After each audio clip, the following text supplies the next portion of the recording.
Are you someone who has excess clutter in your home and you just want to get rid of it, but you feel overwhelmed and you're not sure where to start? Stick around this video and I'm going to share a trick that I learned that has helped me declutter certain areas of my home and to actually change the energy of the way my house feels. My name is Megan Smith, and I'm on a journey towards returning to a more authentic way of living, finding joy in my life instead of just existing through it, and in general, just taking my life back so that I can get more enjoyment out of it. And I have challenged myself to put out videos for 31 days in the month of October where I will share with people just what I'm learning, things that I have picked up along the way, little tips and tricks that either I've learned from someone else or I've kind of figured out on my own, in hopes that someone out there will benefit from what I have discovered and what I have found.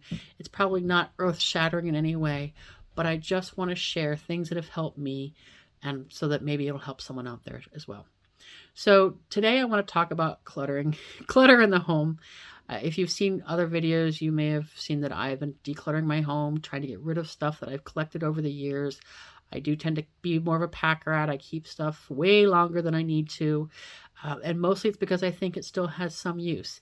It may not have use for me anymore. I may have either replaced it with something more modern, or maybe I don't have any use for it in general.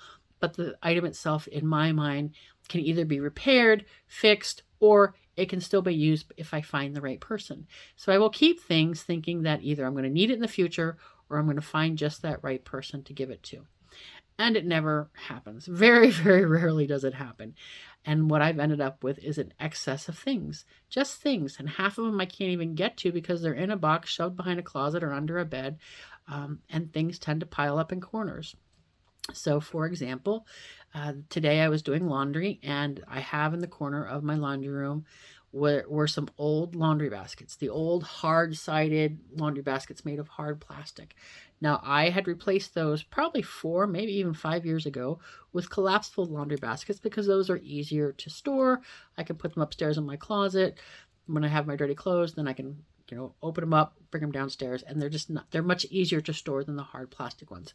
So, but the old ones still had use, even though one of them was cracked.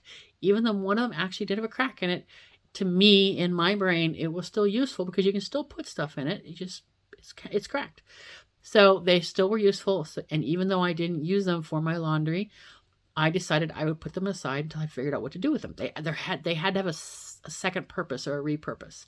Well, if you can probably guess what's happened, they haven't moved in the 4 years since I put them in the corner of the laundry room. And things have piled on top of them. Old bags that I thought I was going to repair. Some other things that I wasn't quite sure if I would need them again in the future. Just things, it's easier. Once the pile starts, it's easy just to pile on and pile on. Now, if you are someone who is a minimalist, or if you are someone who has no problem cleaning your home and does not like clutter and has been able to curate structure in your home so you don't have clutter, congratulations. That's wonderful. This video is probably not for you. This is for someone like me who struggles with clutter. So if you struggle with clutter like I do, you know that that pile tends to get higher and higher and higher.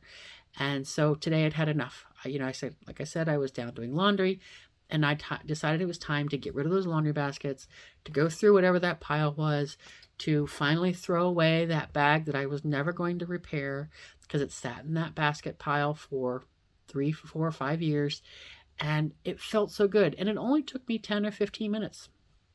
And I just pulled everything out, made yes, no, yeah, and most of it, I'm going to have to say, except for a couple of blankets, most of it's going in the trash, has already gone in the trash, or it will be put out for when we have a bulk trash pickup in a week or so.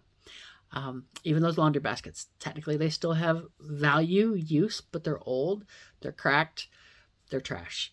And that felt so good to me. Let me just say that in the course of doing laundry, in and out of the laundry room multiple times today, every time I walked in and that little corner was clean and I didn't have to fight to move stuff around so I could open the dryer door, all of that felt so good. And it only took me 10 or 15 minutes.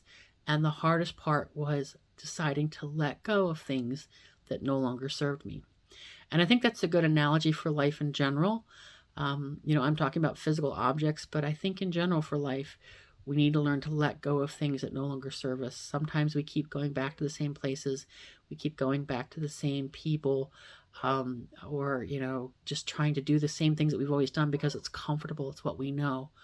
But when they no longer serve us, we need to have the courage to let them go and move on to the next thing, and learn something that does serve us. It's going to make our mood better. It's going to make us feel lighter in our energy because we're not weighed down with this excess weight of something that no longer has value for us. And it just opens up our world to being able to bring in other things. Now, I'm kind of taking a little bit tangent on my how to declutter thought, but it is very true in life that when we get rid of things that are no longer serving us, it's opening up our world to bring in better things. And in this case, opening up that little corner in my laundry room made me feel better. It changed the energy of me entering the laundry room, and I didn't have to walk in there and go, oh, there's that pile. I need to, go through that pile, that extra weight in my brain of every time seeing it, I need to go through that pile. So I would encourage you, find a surface, a box, under the bed, a closet, just, in your home. If you know what I'm talking about, there's a little space, takes you 10 or 15 minutes. And I encourage you to go through it, clean it off, clean it up, clean it out, throw those things out that you've been keeping. I did read an interesting little tip probably a couple weeks ago that I thought was very enlightening as someone who has kept stuff because you don't want to buy it again, because you're going to need it in the future and you don't want to waste money. If you haven't used something in several years and you can replace it by going down to the local store, and for under $20, you can get that thing replaced very easily and very quickly, and you're not using it today, you haven't used it in 6 months, a year, 2 years, 3 years, let it go. You can donate it so it goes to somebody who can find use for it.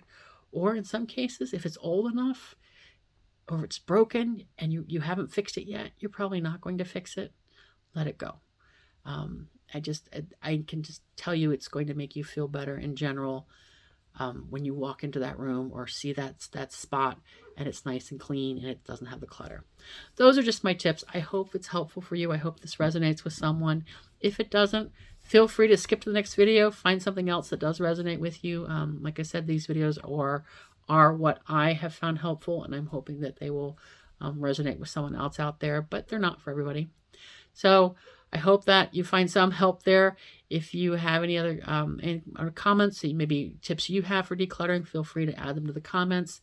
And I hope to see you in another video. And in the meantime, take care, be well, and be you.